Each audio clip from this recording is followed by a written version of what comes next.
So kuchotea maji unaekea ng'ombe maji inakunywa, unaekea ng'ombe maji inakunywa, and you must leave the bowl full of water.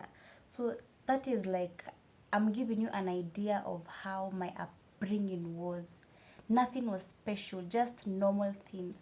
But one thing my parents were keen about was taking us to church, making sure tumeenda masomo, catechism, making sure we have been baptized, we have been confirmed, we have been tumepewa kipaimara, yani making sure all of us tumepitia, and sending us to groups in church, like go with the other children, go dance in church with the other children. Like they were so keen in that, and that really motivated us even to become really strong in church, to love church. Up to date, they still push us. Yani my mom still push us. Enda youth, enda MYM, go to whatever. Yani that is something we have grown up with, and I really, really appreciate my parents for that. So that's like an idea of how I grew up. Nothing was special. Hii mambo ya kunitanga rich kid, mwache, stop, because I am not a rich kid, but my children will be rich kids. Amen. Amen. So growing up, life was normal nini until it reached a point where things changed. Things changed completely. This was 2019 when my father had an accident. So remember I told you my father was a fundi wa mawe. So this particular day in September 2019, anaenda job, he was told wall iko na shock. So him being him, yani my father knew nothing was impossible. Nothing is impossible in this world. You can do anything, and you can literally become anything you want.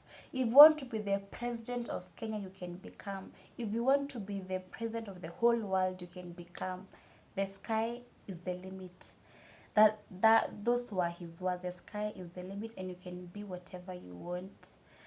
So this particular day, I was in Form 1 actually, and my elder sister was in her first year of university, and my younger sister was 10 years old. Alikuwa 10. Alikuwa hapo class 4, class 3, I don't remember, but she was 10.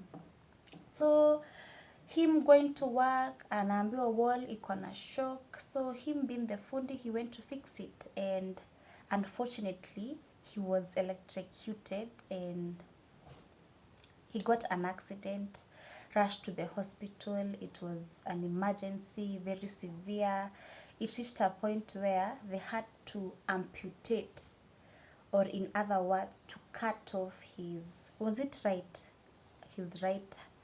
Um, his right hand. I remember when I came from school.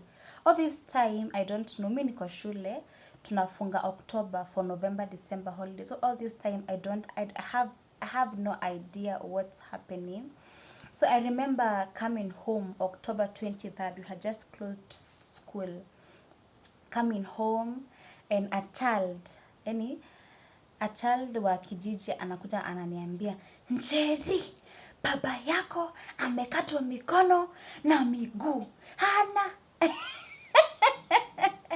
And I remember at that time I didn't really pay attention because this was like a small boy, like a small child. So I didn't really pay attention of what the child was telling me, right?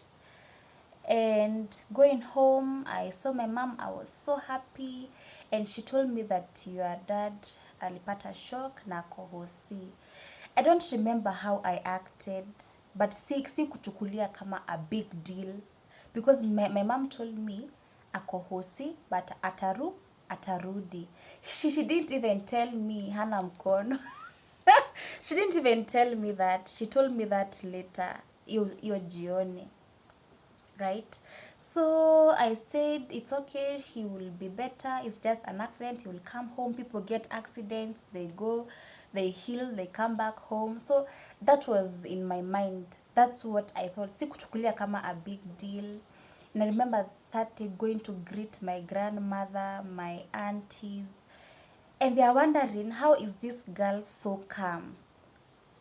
And they were like, have you seen mom? Yes. Do you know about daddy? Yes. They are wondering, why is she so calm? She was not even crying, because I didn't know what was actually happening. So my mom didn't tell me all of it until that night. So at that time ndio mamangu aniambie alikuwa anaenda Hosi kumuona.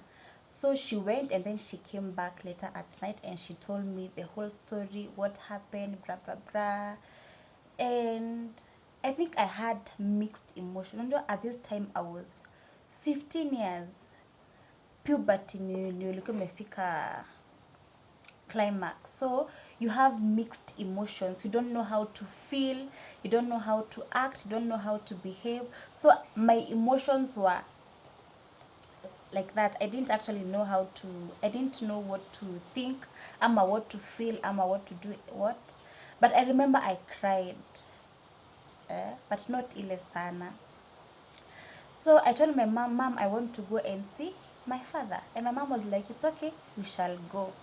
At this time, she has told me your father has been Hannah his right hand, because it got really it had like severe burn. There were a lot of dead skin, and if we keep the arm, the dead skin will spread and he will end up actually losing his whole arm. So the